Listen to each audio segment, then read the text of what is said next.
Friends, welcome to Aishwarya YouTube channel. நம்மளோட சேனலில் இன்றைக்கி காந்திய கோட்பாடுகளில் ஆர்டிக்கலில் விதி 40, விதி 43, விதி 43 பி, விதி 46 பற்றி பார்க்க போகிறோம். விதி 40 அப்படிங்கிறது தன்னாட்சி பெற்ற உள்ளாட்சி அமைப்புகளை உருவாக்க அரசு முயல்தல் வேண்டும்.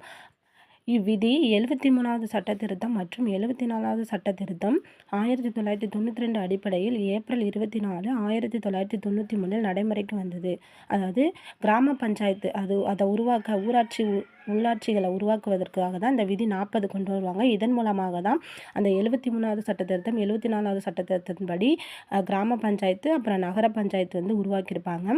அது ஏப்ரல் 24, 1993 நடைமுறைக்கு வந்திருக்கும்.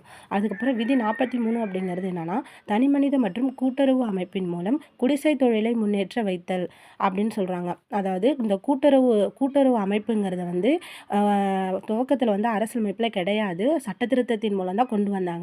அது என்ன சட்ட திருத்தம் அப்படின்னா, அதுதான் விதி 43 பியில் சொல்லுது. இந்த விதி பார்த்திங்கன்னா 97வது சட்ட திருத்தம் 2011 இணைக்கப்பட்டது. அதாவது கூட்டுறவு அப்படிங்கிற ஒரு சொல்லு பார்த்திங்கன்னா நம்ம இந்திய அரசியலமைப்பு புத்தகத்தில் பகுதியில் 97வது சட்ட திருத்தத்தின்படி 2011 தான் இணைக்கப்பட்டது. கூட்டுறவு சங்கங்கள் தாமாக முன்வந்து தொழில் சார்ந்த மேலாண்மையை ஏற்படுத்த வேண்டும்.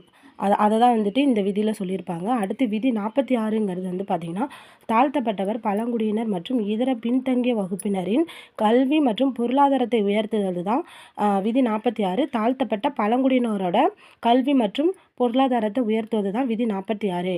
இந்த மாதிரி இன்ஃபர்மேஷன் வேணும்னா என்னோடய சேனலை மறக்காமல் சப்ஸ்கிரைப் பண்ணிக்கோங்க ஃப்ரெண்ட்ஸ். எனக்கும் சப்போர்ட் பண்ணுங்கள் ஃப்ரெண்ட்ஸ். தேங்க்யூ.